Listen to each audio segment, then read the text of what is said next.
What's up everybody, and welcome back again to my YouTube channel. If you're new here, welcome. In Kenya we say karibu sana, and if you're a returning subscriber, I love you so much. Keep on coming back, keep on, tell your friends, tell everybody to come in and always watch together all of these videos. And on today's video, I am somewhere super dope, and I just said what I'm going to do, because I'm dropping another video, students edition episode 7. So I thought it's wise to take videos instead of you watching me yapping all the time. I want to show you, to give you a glimpse of my city whilst I do something like a voiceover, So I will be dropping a video. I will be talking on the background, but the entire video will be the virtual views that you'll be watching, and I hope you fall in love with this city, because it's really a beautiful city. I have never been to this place, and I've been here for the last 2 years. Man, I'm so lazy. I'm not lazy. I don't know what to say, but hope you enjoy watching this video, and I hope you learned something. So let's get into the video, and yeah, subscribe. We are almost road to 400, but please, before we get to 400, can we get to 350? Please, can I get to 350? That would be so appreciative of you. So keep sharing, and let's go. I decided to do something different with this episode 7 of our Students Edition videos, and I decided to go with you guys on the Student Island, one of the most common places where you can find students hosting parties and all that. And for some of you who are applying for the University of Wrocław, this is your university. This is how it looks like. It's right in front of the river, the largest river in Wrocław. It's so beautiful when the sun dawns, and the lighting, all that. It's super attractive during the night as it is during the day.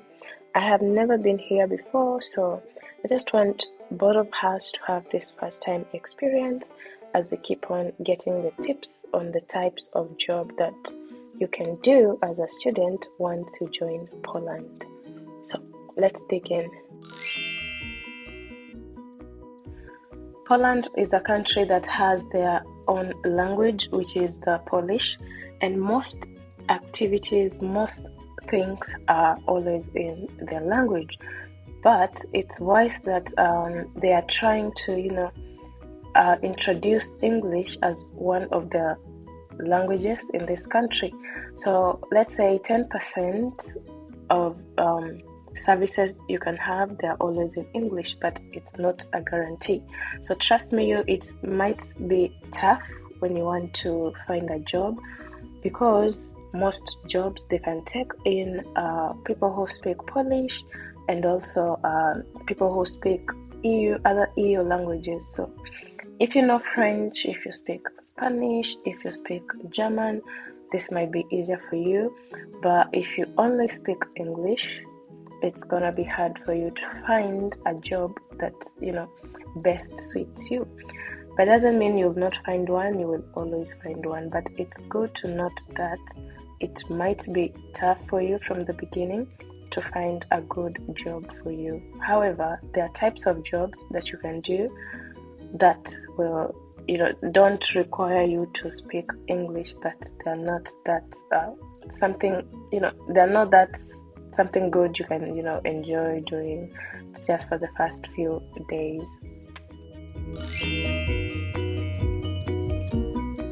Are you enjoying this site? I hope you are. So the first job you can do in Poland as a student is working in a restaurant.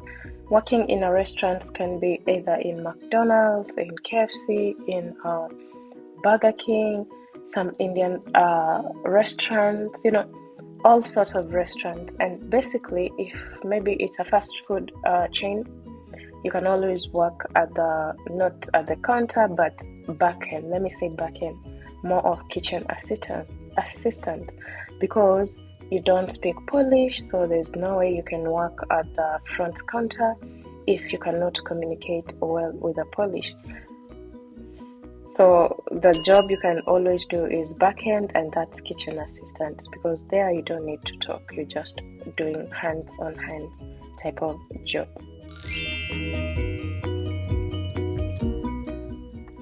The second type of jobs you can do is working at the warehouses. So based on different types of warehouses, can be for meat processing, can be for chicken processing, can be for clothes, different variety of warehouses. Why do we end up getting this type of jobs? Because here also you don't do communicative type of jobs. There's no way you're going to engage with clients. You're only working at the back end to ensure that services are enhanced. So when you find a job at the warehouse, it's always suitable for the students. And point to note that the labor might be hard, but what can you do? So this is another type of job that you can do selectively.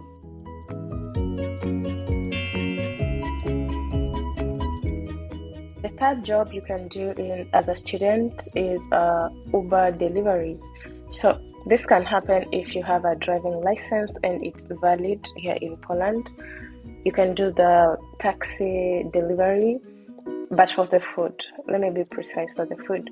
And also you can do Uber delivery using your bicycle. So if you know how to cycle, then this can be a good job for you for a start. Because with this, you don't need so much documents. You just, it's the quickest type of job you can do. So deliveries is one of the other jobs you can do as a student. Something before we continue. Can you see, imagine these are toilets, the outdoor toilets for people who come to chill, like those, any person who's within the premises. These are the toilets. How good, how clean. I can say they're so clean, but I didn't expect something like this, so they really care. You might be paying for them, if I'm not wrong. Maybe not. The other type of job you can do as a student is you can do housekeeping in different types of hotels. And also some other job you can do is to be an English tutor if you are eloquent in terms of English speaking. It might happen they might require you to have certificates to see if you have a background knowledge on how to teach students. And also you can do babysitting. So these are the type of jobs you can do. Can I call them what? These are just the manual type of jobs you can do as a student, because they don't require much. They only require your hands-on. I've forgotten the good word to call this type of jobs. So as a student, you have many options, but sometimes it can be tricky, like I said before. But once you have the opportunity, these are the type of jobs you can do for the very first few months you are in this country. The last type of job you can do is working in a firm or a company or an organization. And this happens maybe if you have background experience on different types, of jobs that you did before. So it's always not a guarantee, but sometimes it can happen. You will find the good job in a firm.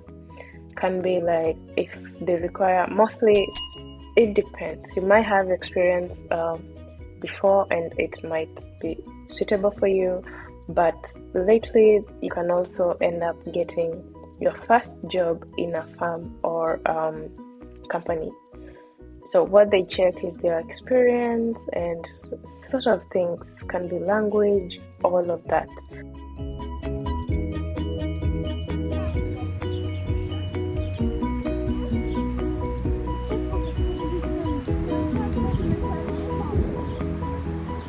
Guys, so I came along this stuff, and they have it written down the year the countries gained their independence. So Kenya is Kenya. I think this is Guinea-Bissau or Guinea something, and the Republic of Fiji. They all gained independence 1963. So amazing! I didn't see. Oh, and yo.